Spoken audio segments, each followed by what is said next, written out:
إن الحمد لله إن الحمد لله نحمده ونستعينه ونستغفره ونعوذ بالله من شرور أنفسنا ومن سيئات أعمالنا ومن يهده الله فلا مضل له ومن يضلله فلا هادي له وأشهد أن لا إله إلا الله وأشهد أن محمدا عبده ورسوله.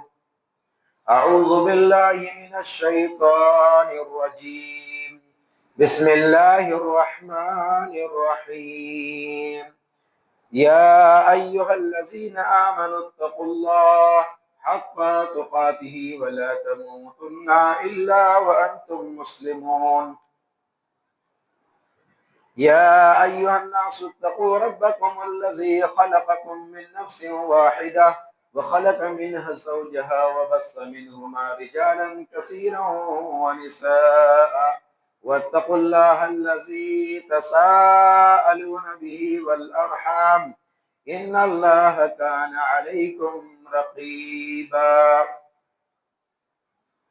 يا أيها الذين آمنوا اتقوا الله وقولوا قولا سديدا يصلح لكم أعمالكم ويغفر لكم ذنوبكم ومن يطع الله ورسوله فقد فاز فوزا عظيما.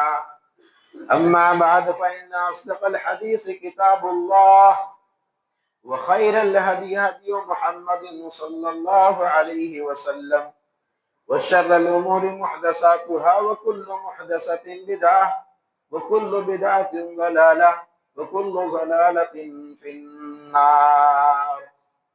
قال الله تبارك وتعالى في كلامه المجيد: أعوذ بالله من الشيطان الرجيم.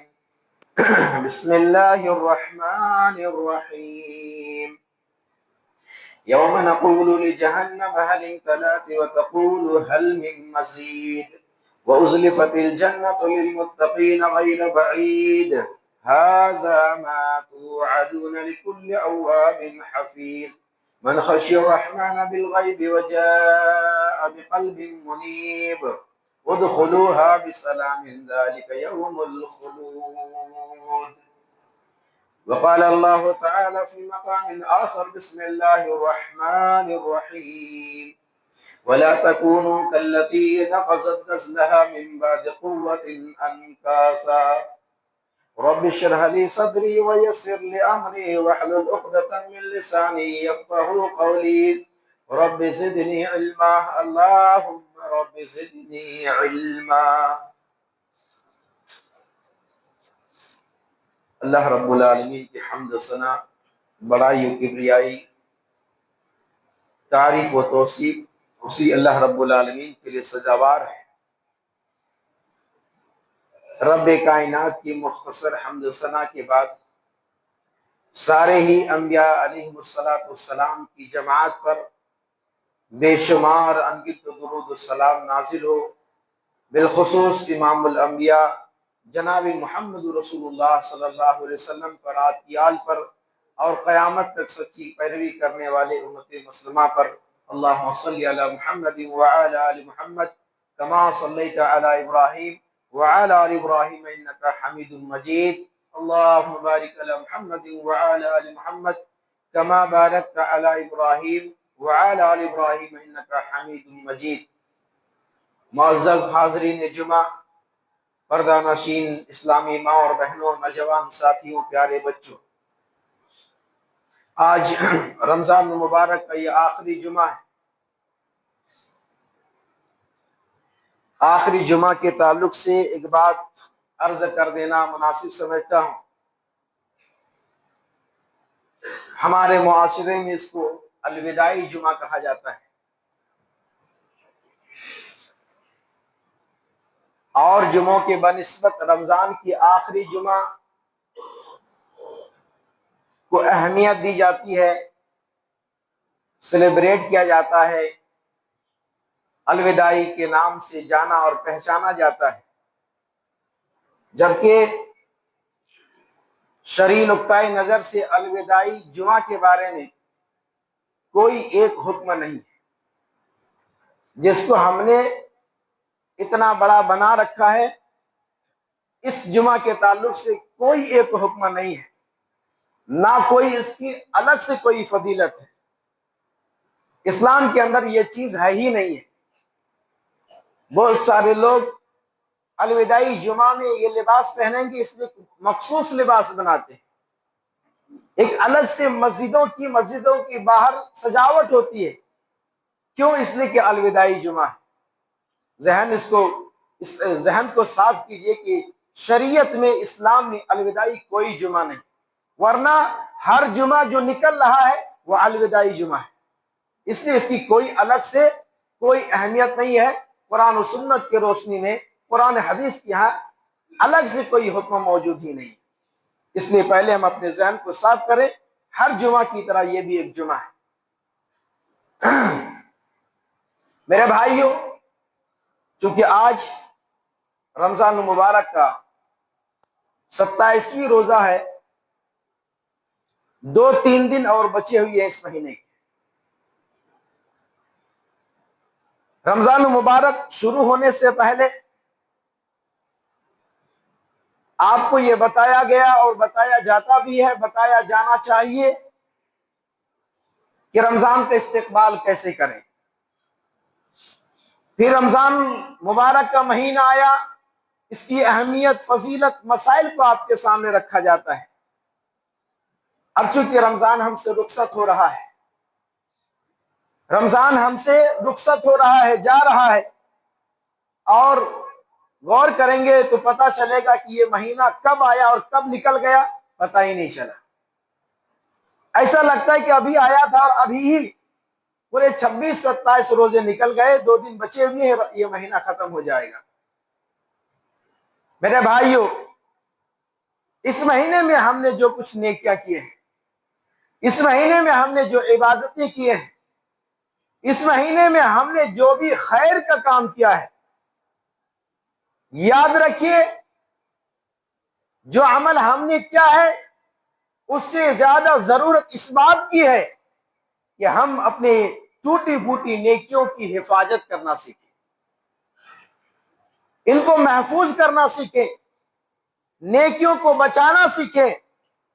ورنہ اگر ہم نے پورے مہینہ محنت کیا، ہم نے پورے مہینے اللہ کی عبادت کی اور ہم نے ان عبادتوں کی قدر نہیں کی، ہم نے ان کی حفاظت کے بارے میں نہیں سوچا، تو یاد رکھیے ایسے ہی لوگوں کے بارے میں اللہ نے قرآن میں فرمایا وَلَا تَكُونُوا كَالَّتِي نَقَضَتْ غَزْلَهَا مِن بَعْدِ قُوَّةٍ أَنْكَاثًا۔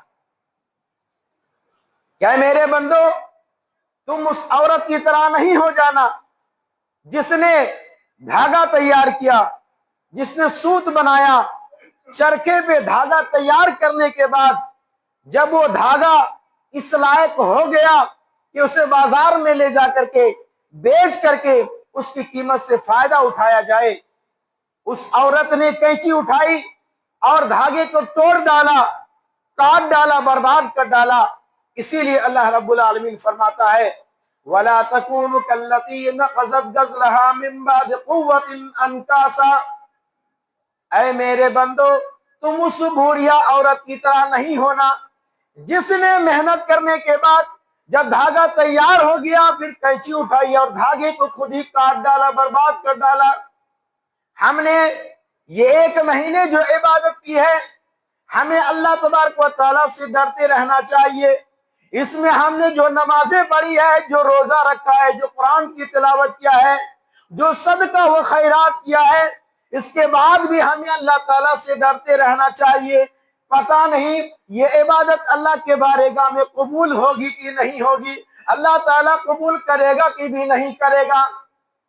اللہ کے نیک بندے نیکی کرنے کے بعد ڈرتے رہتے تھے، اس لیے کہ اللہ تعالیٰ قبول کریں گے کہ نہیں کریں گے، یہ سوچتے تھے اور ان کے اندر ایک فکر ہوتی تھی۔ ہمارے اندر بھی یہ فکر ہونے چاہیے، ہمیں بھی اللہ تعالیٰ سے ڈرتے رہنا چاہیے۔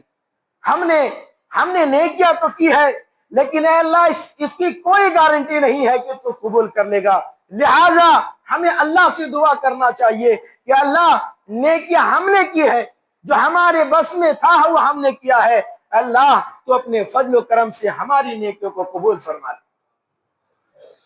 میرے بھائیوں، اللہ کے نیک بندوں کا تذکرہ اللہ قرآن میں کرتا ہے، اور ایسے ہی نیک بندوں کا تذکرہ جو نیکیاں تو خوب کیا ہے لیکن ان کا دل ڈرتا ہے، اللہ تعالیٰ قبول کرے گا کہ نہیں کرے گا۔ اللہ نے فرمایا والذین یؤتون ما آتوا قلوبهم وجلہ وانہم الی ربہم یرجعون۔ فرمایا کچھ اللہ کے نیک بندے ایسے ہیں جو اللہ کے راہ میں خرچ کرتے ہیں، صدقہ کرتے ہیں، اور خرچ اور صدقہ کرنے کے باوجود ان کے دل ڈرتے ہیں، کیونکہ انہیں معلوم ہے کہ انہیں لوٹ کر کے اللہ کے پاس جانا ہے۔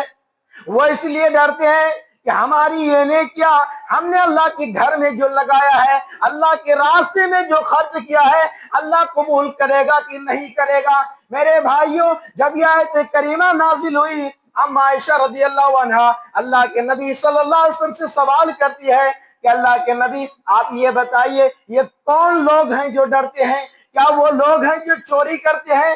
کیا وہ لوگ ہیں جو بدکاری کرتے ہیں؟ کیا وہ لوگ ہیں جو شراب پیتے ہیں؟ اللہ کے نبی صلی اللہ علیہ وسلم نے فرمایا اے عائشہ، یہاں وہ لوگ مراد نہیں ہے جو چوری کرتے ہیں، جو بدکاری کرتے ہیں، جو شراب پیتے ہیں، بلکہ یہاں تو وہ لوگ مراد ہیں جو نماز پڑھتے ہیں، جو روزہ رکھتے ہیں، جو صدقہ و خیرات کرتے ہیں، اور ان سارے اعمال کو کرنے کے بعد وہ ڈرتے ہیں کہ کہیں اللہ تعالیٰ قبول نہ کرے، کہیں اللہ تعالیٰ ہماری عبادتوں کو رائے گا کر دے، برباد کر دے، ریجیکٹ کر دے۔ میرے بھائیوں، یہ اللہ کی نیک بندوں کی صفت ہوتی ہے، نیک اعمال کرنے کے بعد اللہ سے ڈرنا۔ اب آگے بڑھیے اور دیکھیں، حضرت ابراہیم علیہ السلام اللہ کے خلیل ہیں، خلیل اللہ ہیں، جلیل القدر پیغمبر ہیں۔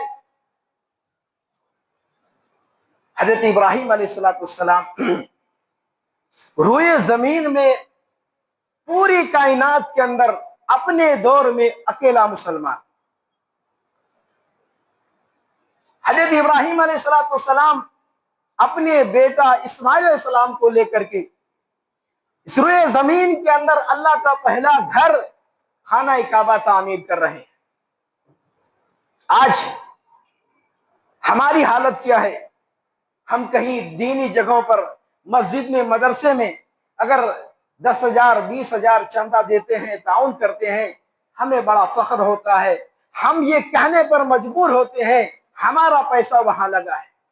یہاں ابراہیم علیہ السلام کو دیکھیے، اکیلا ہے، باپ مستری کا کام کر رہا ہے، بیٹا اسماعیل لیبر کا کام کر رہا ہے، کوئی تعاون نہیں، کوئی چندہ نہیں، اور خانہ کعبہ جیسا گھر بنانے کے بعد، خانہ کعبہ جیسا گھر بناتے ہوئے وہ اللہ رب العالمین سے کیا دعا کرتے ہیں؟ قرآن کے اندر نقشہ کھینچا ہے وَإِذْ يَرْفَعُ إِبْرَاهِيمُ الْقَوَاعِدَ مِنَ الْبَيْتِ وَإِسْمَاعِيلُ۔ ذرا یاد کرو ابراہیم علیہ السلام اور اسماعیل کے اس واقعے کو، جب وہ خانہ کعبہ کی تعمیر کر رہے تھے۔ دونوں باپ بیٹے کے دل کے اندر کیا فیلنگ تھا، کیا جذبات تھا، اللہ قرآن کے اندر بیان کرتا ہے۔ دونوں کی زبان میں بیک وقت ایک ہی نغمہ تھا، ایک ہی دعا تھی، ایک ہی ترانہ تھا کہ اللہ ربنا تقبل منا انک انت السمیع العلیم۔ اے پروردگار عالم، ہم یہ اللہ کا گھر بنا رہے ہیں، لیکن اے اللہ محنت ہم کر رہے ہیں، پتہ نہیں قبول ہوگی کہ نہیں ہوگی، اس لیے اللہ دعا کر رہے ہیں ربنا تقبل منا، اے اللہ تو ہماری اس محنت کو قبول فرما لے، اللہ تو ہماری اس عبادت کو قبول فرما لے۔ میرے بھائیوں، اس لیے اس مہینے کے اندر ہم نے جو بھی عبادتیں کی ہیں، ہم نے جو بھی خیر کا کام کیا ہے، ہم فخر نہ کریں، ہم یہ اس گمان میں نہ رہیں ہم نے بہت بڑا تیر مار لیا ہے، ہم نے بہت نیکی کا کام کر لیا ہے، بلکہ نیکیوں کی حفاظت اور نیکیوں کی قبولیت کے لیے اللہ کے بارگاہ میں روئے، گڑ گڑائے، اللہ تعالیٰ سے دعا کرے، جیسے حضرت ابراہیم علیہ السلام، حضرت اسماعیل علیہ السلام دنیا کے اندر پہلا گھر تعمیر کرتے ہوئے دعا کرتے ہیں ربنا تقبل منا انک انت السمیع العلیم۔ میرے بھائیوں، ہمیں اور آپ کو بھی چاہیے حضرت ابراہیم علیہ السلام کی نقش قدم پر چلتے ہوئے ہمیں دعا کرنی چاہیے۔ اللہ تعالیٰ ہماری عبادتوں کو قبول فرمائے، اس کے اسپیشل دعا کرنی چاہیے تاکہ اللہ کی بارگاہ میں قبول ہو۔ میرے بھائیو، رمضان رخصت ہو رہا ہے۔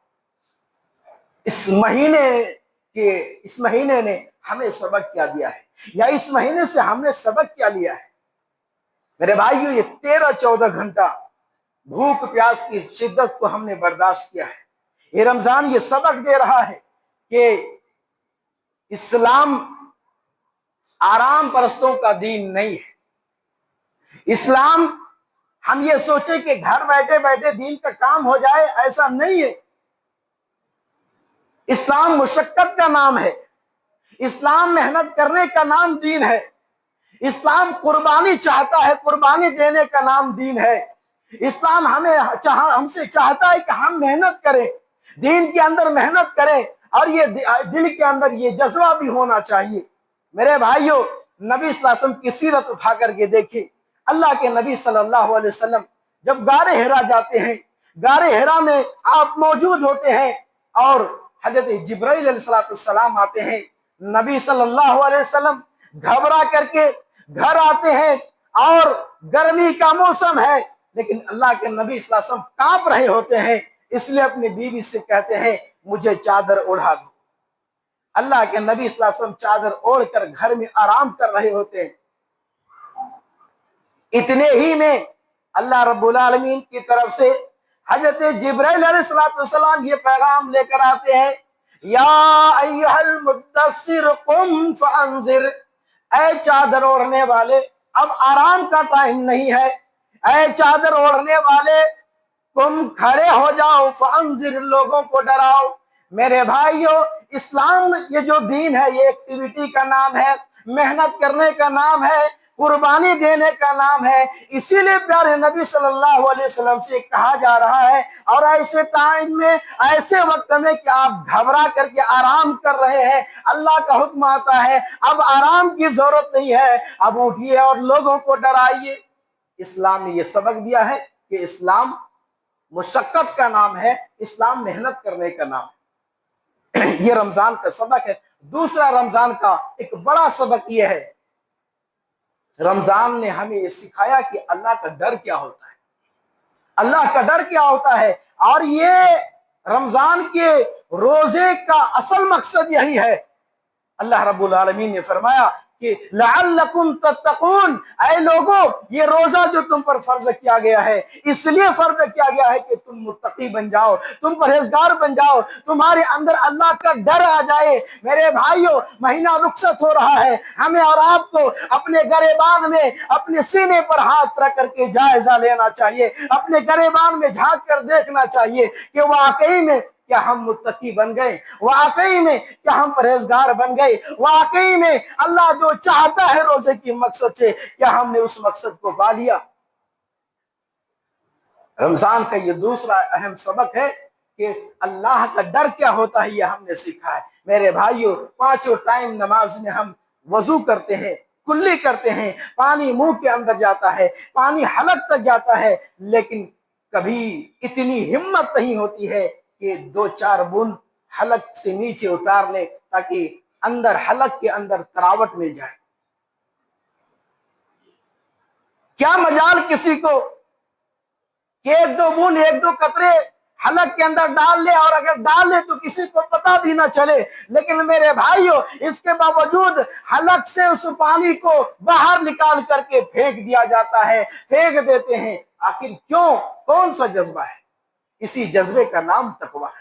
یہ اللہ رب العالمین کا ڈر ہے، یہ اللہ رب العالمین کا تقویٰ ہے۔ یہی تو اللہ چاہتا ہے کہ میرے بندو، جب 1 مہینہ تم نے میرا حکم پا کر کے حلال کاموں کو چھوڑے رکھا ہے، جائز کاموں کو ترک کر دیا ہے، 1 مہینہ میرا حکم پانے کے بعد اپنے بیوی سے اپنی خواہشات پوری کرنے سے روزے کے حالت میں روکے رہا ہے، تو کیا ہے میرے بندو، تم میرے لیے سال کے 11 مہینے 330 دن کیا یہ کام نہیں کر سکتے؟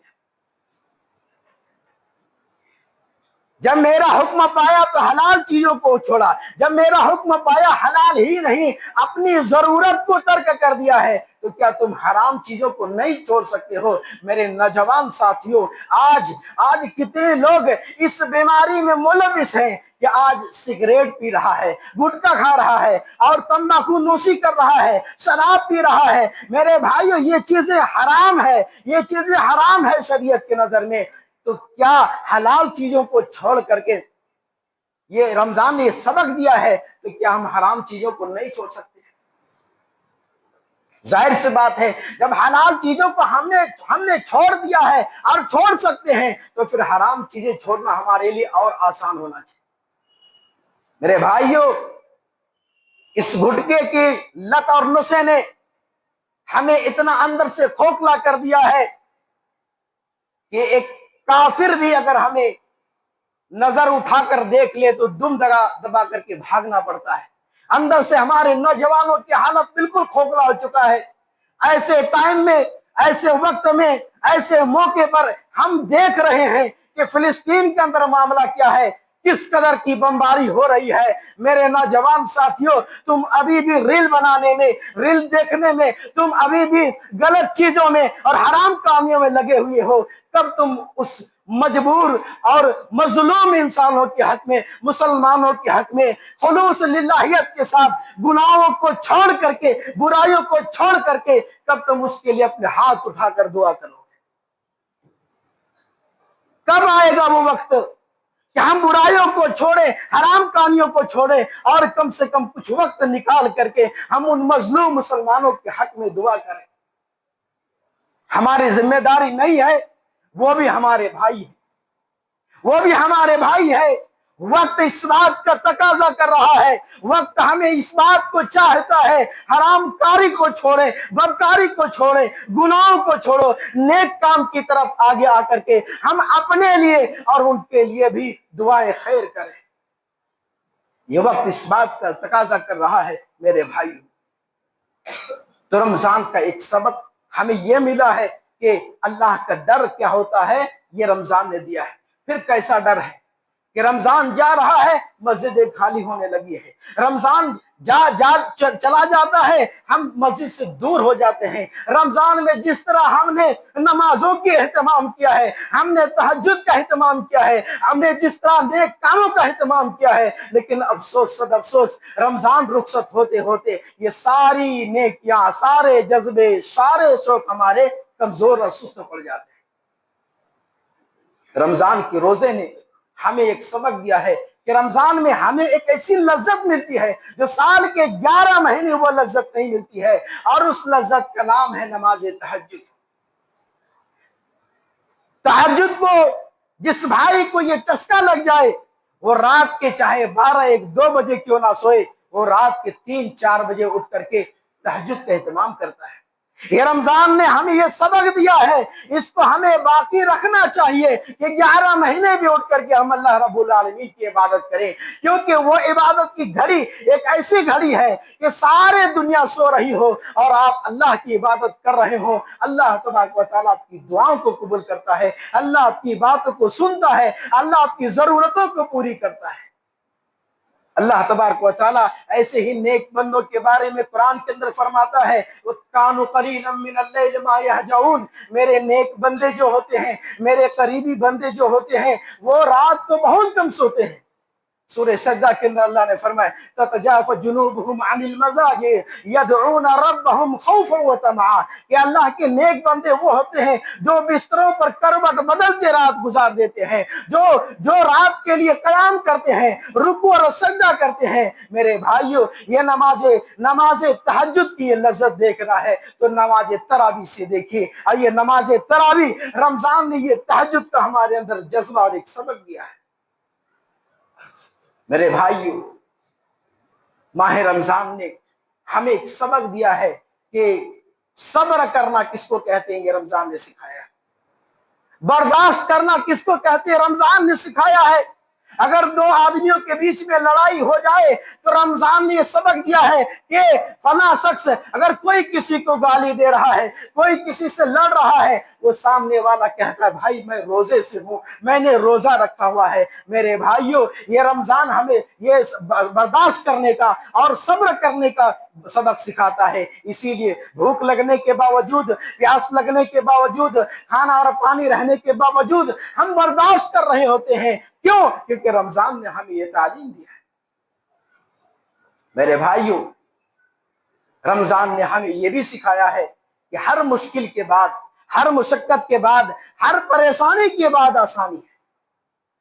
یہ ایک مہینے مشقت اگر ہم نے کیا ہے اور خالصتاً اللہ رب العالمین کے لیے کیا ہے اور یہ عبادتیں قبول ہو گئی، تو یاد رکھے اس کے بعد کی زندگی آپ کے لیے آسان ہے۔ اللہ قرآن میں فرماتا ہے ان مع العسر یسرا، ہر سختی کے بعد آسانی ہے، ہر سختی کے بعد آسانی ہے۔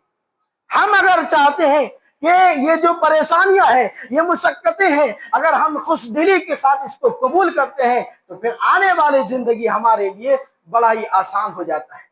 یہ رمضان کی روزے نے اور اس مہینے نے ہمیں یہ سبق دیا ہے۔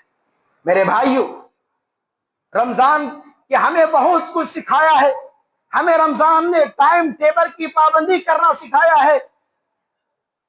افطار کا ٹائم کے لیے دسترخوان لگایا جاتا ہے، لوگ بیٹھے ہوئے ہوتے ہیں، گھڑی دیکھ رہے ہوتے ہیں، بار بار دیکھتے ہیں، اور کوئی روزے دار، کسی کے اندر یہ ہمت نہیں ہے، یہ مجال نہیں ہے کہ وہ 1 منٹ پہلے بھی افطار کر لے۔ چاہے بھوک کتنی لگی ہوئی ہو، چاہے پیاس کی شدت کیوں نہ تڑپا رہی ہو، لیکن جو ٹائم دیا ہوا ہے اس ٹائم کے بعد ہی وہ افطاری کرتے ہیں۔ رمضان نے ہمیں ٹائم ٹیبل کی اہمیت سکھایا ہے کہ وقت کی پابندی کرنا سکھایا ہے۔ اسی لیے میرے بھائیوں، رمضان میں پورا ہمارا زندگی کا جو شیڈول ہوتا ہے وہ بدل جاتا ہے۔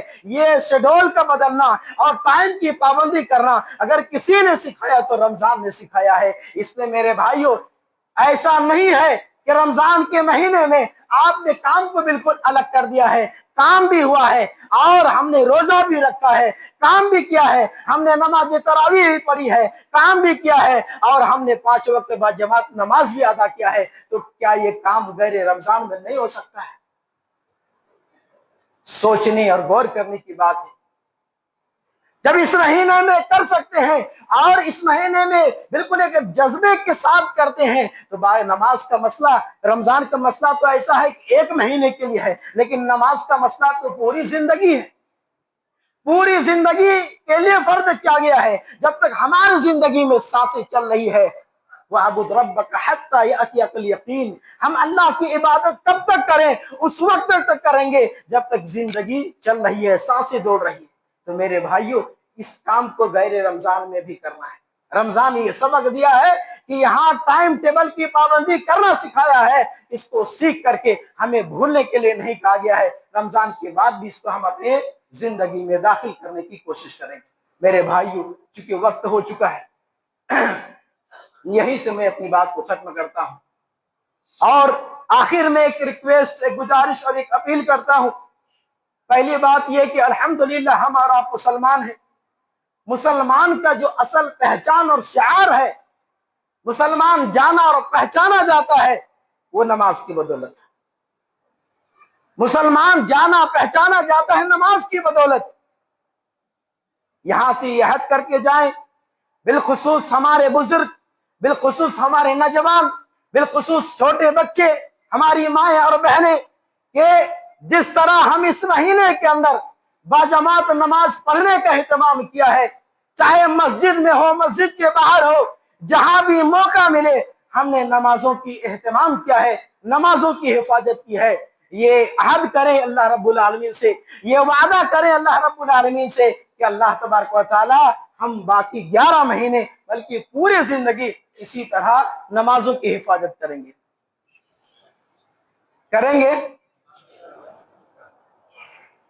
میرے بھائیوں ساتھ میں یہ حد کریں، آج وقت کا تقاضا ہے، جس طرح ہم اس مہینے میں روزہ رکھنے کے ساتھ، روزہ رکھنے کی وجہ سے ہم نے اپنے آپ کو غیبت سے دور رکھا ہے، چغلی سے دور رکھا ہے اور گالی گلوچ سے اپنے آپ کو بچایا ہے، یہ حد کر کے جائیں۔ رمضان کا یہ اہم سبق ہے کہ رمضان کے بعد بھی ہم غیبت سے، چغلی سے، جھوٹ سے اور گالی گلوچ سے اپنے آپ کو بچائیں گے۔ ہوگا ایسا معاملہ؟ میرے بھائیوں جس طرح ماہ رمضان کے اندر الگ سے ٹائم نکال کر کے ہم نے قرآن کی تلاوت کی ہے، ہم نے قرآن کے ترجمے کو پڑھا ہے، کچھ آیتوں کو سمجھنے کی کوشش کی ہے، رمضان کے بعد بھی یہ کام انشاءاللہ ہم کریں گے، یہ اللہ سے وعدہ کریں۔ دروس ہوتے ہیں قرآن کا، حدیث کے دروس ہوتے ہیں، آپ سے پڑھنا نہیں آتا ہے، آپ سے سمجھنا نہیں آتا ہے، عالم دین رہتے ہیں، علماء کرام ہوتے ہیں، آپ مسجد کی طرف آئیے، ان سے سوالات کیجئے، ان سے پوچھئے۔ آج پوری دنیا کے اندر فتنے ہی فتنے چل رہے ہیں، ایسے فتنوں کے ٹائم میں کوئی عمل کریں، کوئی عقیدے کی بات اپنے ذہن میں ڈالیں، اس سے پہلے آپ اس کی تحقیق کر لیں۔ یہ جذبہ ہمارے اندر رمضان کے بعد ہونا چاہیے یا نہیں ہونا چاہیے؟ ہونا چاہیے، انشاءاللہ یہ کام بھی ہم کریں گے۔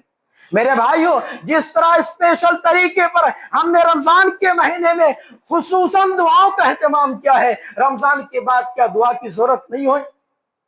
رمضان کے بعد بھی دعاؤں کی ضرورت ہے، اس کا اہتمام ہمیں اور آپ کو کرنا چاہیے، کریں گے انشاءاللہ۔ اللہ رب العالمین سے دعا کرے۔ میرے بھائیوں خصوصاً میں سب سے